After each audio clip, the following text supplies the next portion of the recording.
Bienvenue tout le monde sur la chaîne Question de Perspective et cette semaine, on termine le tournoi de Self-Defense alors qu'on va parler du dernier challenge. Puis comme d'habitude, je suis avec mon coach, JM. Toi, tu viens juste d'écouter le dernier épisode? Juste à l'écouter, je voulais que ce soit frais. Fait que ton opinion, pas de l'épisode, mais du tournoi en général, comment t'as trouvé ça? Ça avait de l'air le fun. Ah, c'est J'avais quand ça le a l'air le fun. j'avais le goût d'y aller. On va me faire bataille, Ah, mais ça- des gars qui sont comme 3 fois gros comme moi, j'ai le goût d'y aller. Je trouvais ça fou parce que le gars avec qui il a fait le tournoi, dans le fond, Jesse, je pense que c'est ça son prénom, mais je suis pas sûr. Le gars, il vit en Australie. Tout le complexe dans lequel il tourne, c'est un bâtiment en Australie, puis lui, c'est un instructeur de BJJ. Puis il trouvait qu'il y avait des failles dedans qu'il traitait pas. Tu sais, certains pressure points qui étaient comme, mais ça marche pas tout le temps. Tu sais, j'aimerais ça que trouver des affaires qui marchent plus souvent. Fait qu'il s'est parti un centre qui est un centre de self-defense dans lequel il teste des scénarios réalistiques. C'est pour ça qu'il y a plein de salles weird, genre une salle de cinéma, une salle de pièces de théâtre, une salle d'office, pour être capable de représenter ces scénarios bizarres-là. Puis ça a presque pas eu lieu le tournoi, parce que quand ils se sont arrangés, Rokas puis lui, le gars, il a eu un cancer puis la COVID a frappé. Fait qu'il pouvait ni aller là-bas à cause du COVID, pis si le gars il survivait pas à son cancer, c'était fini. Tu sais, You got risqué, the double là. C, là, t'es rendu quand t'as le double C, la COVID puis le cancer. T'es comme doublement démonétisé juste pour avoir dit ces deux mots. ah ouais, mais je suis pas encore monétisé, fait que c'est correct, je m'en permets. Mais, c'est fou pareil, parce que je pense que ce genre de bâtisse-là, de self-defense, c'est sûr qu'un gros comme lui, c'est très difficile à garder, entretenir et à rendre rentable. Mettons que tu rends ça demi-size ou même le tiers de la size de ce gros building-là. Je pense que tu peux en faire des centres de self-defense. T'es loup, justement, pour faire des tournois comme ça, des activités de même. Je pense que ça marcherait beaucoup, là. Oui, j'irais. Ben oui, moi aussi, j'irais, là. Je m'organiserais une semaine, là, puis ou une fin de semaine, là, puis j'irais. Ah, ce serait le fun! Juste l'affaire de zombies, là. C'était cool. Mais ça, c'était le truc spécial, puis c'est particulier parce que Rokas a sorti comme un dernier épisode juste pour parler justement du tournoi récemment, puis il disait, quand ils ont tourné l'épisode 1, ils ont fait les 3 premiers challenges la même journée. Puis si vous vous souvenez, là, les 3 premiers challenges, c'est combat dans l'autobus, le cercle de la vie, puis genre le combat de sumo, ok? Le monde était tellement décalissé, Icy Mike puis Seth étaient en état de panique, étaient comme, ils demandaient à Rokas, dans le fond, ils étaient sur le bord de s'en aller. Ils étaient comme, on cancelle ça, on fait pas les 2 autres jours, c'est ben trop demandant ton affaire, on s'en va. Puis là, Rokas était comme, non, restez! Moi, comme dans sa tête, il était comme, moi, je sais que demain, on a un zombie, shit, even, ça va être nice. Restez, ça va être le fun. On a commencé par le pire. Après ça, c'était des challenges un peu moins violents, puis ils ont terminé avec un autre qui est très, très, très demandant. Quelqu'un? Ouais. Mais, tu sais, moi, ce que j'aime, c'est la surprise un peu de cet event-là. Parce que, c'est comme, ils savaient pas à quoi qu'ils s'attendaient. Là, apparemment, il y a une saison 2 qui est dans le making. Fait que ça, c'est intéressant. C'est ça qui fun. Elle va avoir lieu si son crowdfunding reach son objectif. Parce que la première saison, il a coûté 50 000 $, puis il a fait 8 500 $. Fait que, c'est sûr que là, ça va dépendre combien d'argent il va réussir à faire avec sa chaîne, avec les vidéos de sa chaîne, mais juste, tu flushes. Il a fait un crowdfunding avant le premier tournoi, puis il avait juste fait 8 000, puis ça lui en a coûté comme 50 000. Puis il disait, évidemment, je peux pas refaire ça. Puis le problème, c'est que la différence d'argent, je l'avais pris de mes fonds. Puis là, pour faire la saison 2, il y a moins d'1 an, parce que dans 1 an, cette faculté-là est détruite. Fait qu'il faut qu'il tourne. Mais il y a déjà son roster. Si vous voulez, vous pouvez aller voir c'est quoi le roster de la saison 2. Si ça vous intéresse de l'avoir, vous pouvez aller crowdfunder. C'est sûr que ça va avoir lieu. Vous avez vu, c'est bien tourné, c'est cool. Mais il y a eu, dans le dernier épisode, il y a eu un teaser avec Jesse and Kemp, là, déjà en partant. Cool, là. Je veux dire, c'est un nice guy, là, Jesse. Je pense que ça va être le fun. Ça va être un des 6 participants. Il va y avoir un gars de BJJ. Ils ont pris un gars de basket qui est juste fucking grand pis massif. Pour voir... Shaquille O'Neal, dans le fond. Ouais, juste voir comme, est-ce qu'il casse des gueules dans un setting de même, tu sais, est-ce que, une fois que c'est juste de l'improvisation pure, est-ce que c'est de l'athlétisme qui gagne ou c'est ta préparation comme art martial? Ça va être intéressant à checker, là. Le gars, il est gigantesque, là. Si c'est l'athlétisme qui gagne plus que je pense qu'il y a des challenges qui va finir en premier, puis il y en a qui va peut-être finir... Tu sais, c'est ça qui est intéressant de ce tournoi-là, c'est ça qui est le fun. Quand il a fait son tournoi, Rokas, le monde pensait qu'elle allait finir dernier, Puis tu sais, c'est pas un spoiler, là, il peut pas finir en bas de 4e. Peu importe le ranking de ce challenge-là. Fait qu'il s'est déjà mieux placé que ce que le monde il donnait crédit. Ouais. Shit, c'est bon, là. Ouais. Fait que, bref, le dernier épisode, parce que on pourrait en parler à l'infini de ce tournoi-là, pour eux, c'était trop bon, là. Mais le sujet, c'est 20 secondes, casse-toi ailleurs. Vous êtes mis dans un scénario comme un Mortal Kombat Arena différent. T'as 20 secondes casse à gueule à l'autre. Celui qui a eu l'air le plus dominant a 3 points, l'autre a 0. Si c'est un drop, les deux côtés ont 2 points. Fait que t'as 3 combats dans ce challenge-là. Tu peux aller chercher jusqu'à un maximum de 9 points. Ouais. Ça aurait pu swing beaucoup, mais Matt puis Ramsey se retirent du combat. Matt a des problèmes personnels qu'il doit régler de façon urgente. On sait pas c'est quoi. Même Rokas sait pas c'est quoi. Mais il s'en va. Et oui, il était dernier. Ses chances concrètes de gagner étaient assez faibles. Puis après ça, t'as Ramsey, qui, dans le challenge de Zombie, a été vraiment blessé par un dropkick du plafond dans sa face quand le Zombie s'est descendu. Il a essayé de faire les autres challenges, mais ça l'épuisait de plus en plus, puis ça a commencé à faire vraiment mal un peu partout.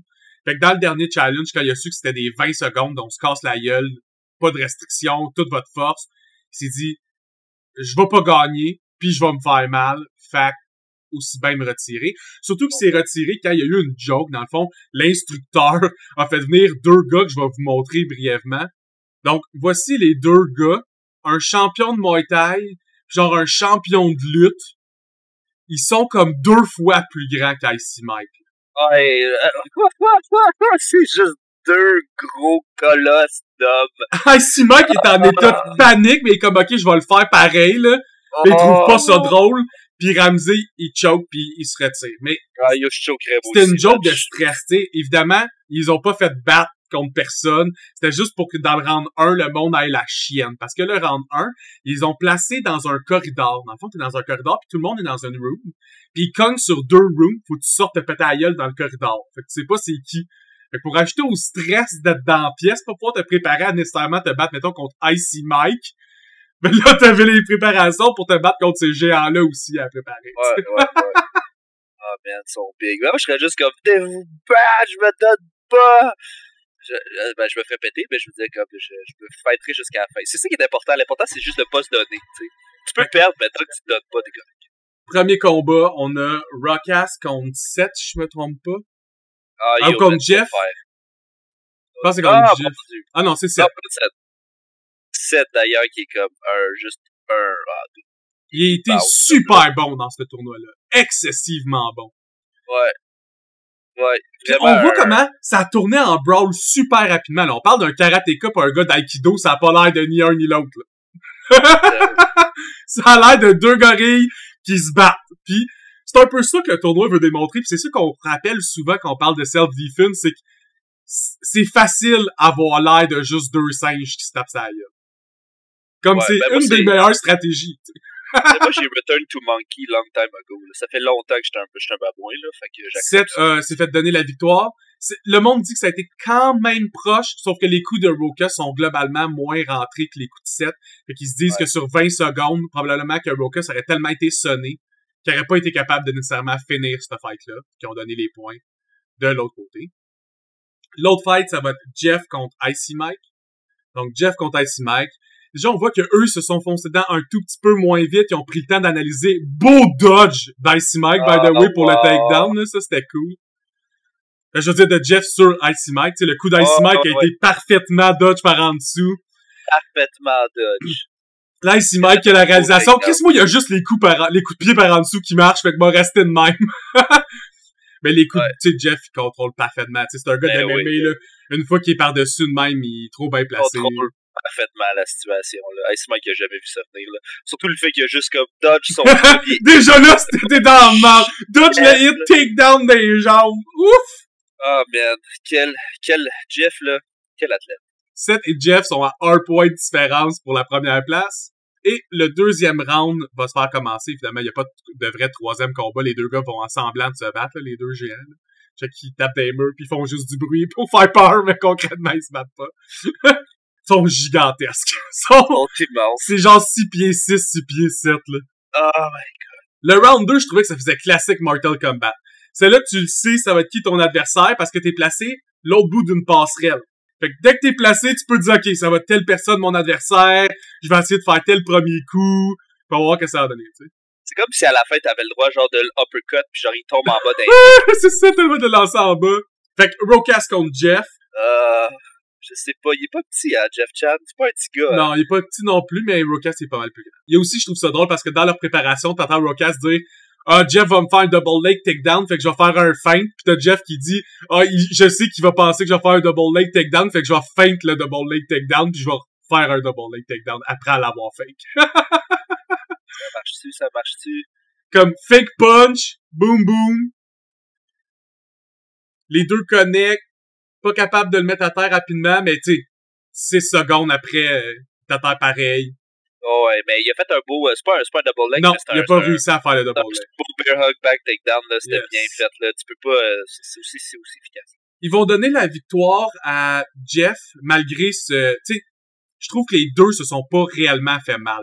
Moi, je leur ai donné draw, mais le monde donnait le point à Jeff à cause de ce petit coup de poing-là à 1 seconde. Ouais, parce que Rocas, même, il a dit en entrevue, probablement que sans casse, tu l'as vu, le petit coup rapide sur le menton, il dit probablement sans casse, ça l'aurait knocké. Juste le takedown qu'il a fait.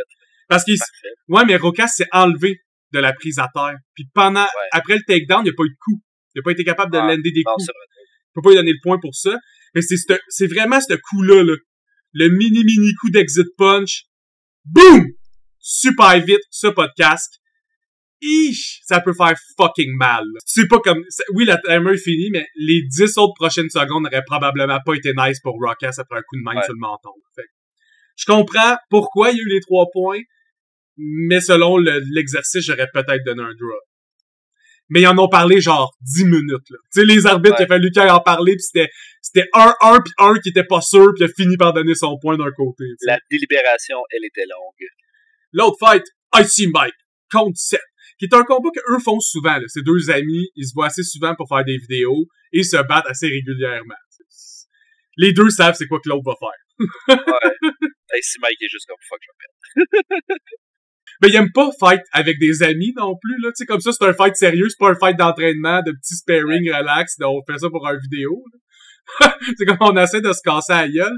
Puis aussi que Seth, tout le long de la compé, a été super dangereux avec ses coups de pied. Fait qu'il faut vraiment que tu watches.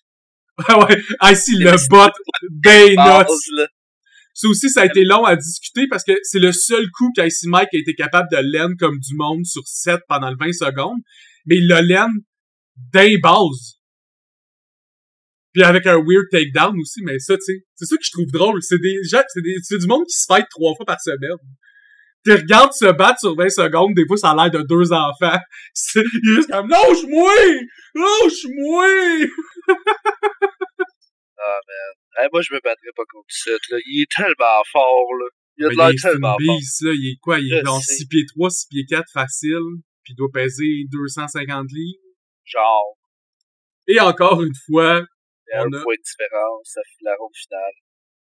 Le ronde finale. Ils se font apporter dans une salle, blindfold pour pas qu'ils se rendent compte de ce qu'il y a dans la salle. Ils se font asseoir les deux sur comme un fauteuil pour représenter un salon. C'est un peu un fight de salon. Fait que quand tu t'enlèves le blindfold, faut t'attendre 2-3 secondes. Puis après ça, faut que tu te casses la gueule comme si un des deux avait dit quelque chose qui avait pas passé. Évidemment, le premier, ça commence, puis c'est Rocas contre Icy Mike, puis Rocas écoute pas les consignes parce qu'il est trop concentré sur le combat à venir. Puis dès qu'il se fait enlever le blindfold, il attaque. Puis il se fait dire hey! On se replace là, c'est pas ça! Et il a mangé quand même une drette de Icy Mike, là. Ouais, les deux se sont punch comme une bonne fois, fait que c'est correct. Ils se replacent, on recommence. Fait que là, ce coup-ci, Icy Mike commence, le flying kick, boom! Coup de genou pour essayer de le take down. Le fun avec Icy Mike, c'est qu'il essaie plein d'affaires. Il est juste comme let's go, tu sais.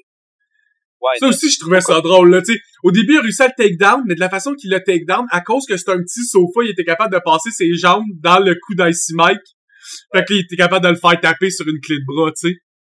Mais concrètement, c'était une bonne idée. Si ça avait été un mur au lieu d'une chaise, probablement que Rocas aurait été fucking dans la merde.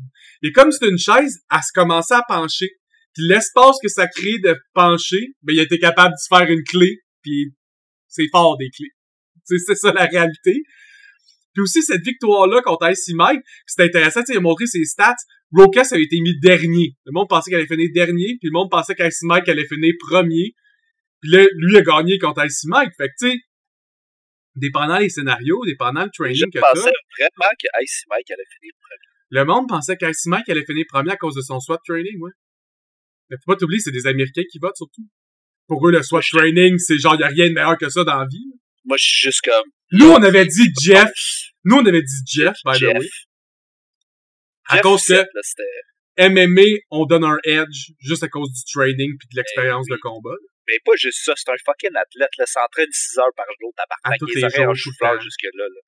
Comme, c'est sûr, là. Fait que là, finalement, c'est la finale. C'est la finale, ça? La finale, Jeff contre Seth. N'importe qui gagne, gagne. Si c'est un draw, c'est Jeff qui gagne. Pis si, Seth gagne d'un point, genre. Comme, c'est super serré, ce match-là. Le tournoi entre ces deux-là a été ultra serré. En fait, même si Rokas avait gagné un autre bout contre un des deux, lui aussi aurait pu gagner la finale, à quel point le tournoi était serré entre les 3 premières places. Si on enlève le blindfold, on prépare, boom! Encore une fois, Jeff essaie d'y aller pour un takedown en partant, il veut pas se manger une couple de coups de poing d'en face. T'as-tu comme c'est une machine, Seth? Il a juste réussi à le pousser. Il l'a levé puis l'a poussé, le gars. Il est juste immense. Là. Il l'immobilise. Puis je trouvais ça fou, là, à quel point tu vois qu'il se fait ramasser en ce moment, Jeff, là. Il se fait ramer par le train qui est Seth. Il arrête pas, il fait juste le pousser partout, il punch partout. Sauf que regardez le bras, le deuxième bras de Seth, il est rendu. Here we go. Clac! Trust in the trap, people. Trust in the trap. Trust in the trap. Puis le rendu là, il tape, et à la seconde qu'il fait son dernier tap, regardez, tac! Ça siffle. À 3 secondes. Seth a dominé toute le fight. Ouais. S'il se faisait pas avoir dans la clé, c'est lui qui avait les points. Trust in the trap, people. Faut... Ah, c'est Jeff. Quel beau Jeff. Moi, là, j'aurais donné de l'argent à Jeff. Et il devient le premier champion du tournoi de Self-Defense qui clame que la saison 1 est gagnée par la MMA. Évidemment, on l'avait deviné. Certains d'entre vous l'auront deviné. D'autres moins. C'est pas grave. Vous reprendrez la saison 2 avec 6 nice autres nouveaux participants. Tu penses-tu qu'il va revenir pour défendre sa belt? Moi, j'aimerais ça.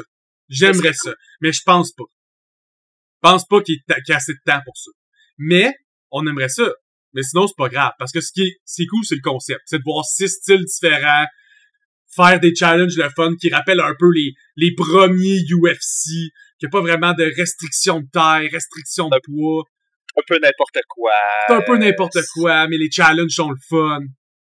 C'est juste ça qui est cool. J'ai vraiment, vraiment aimé le tournoi. Comme c'est un des trucs les plus divertissants que j'ai vu cette année.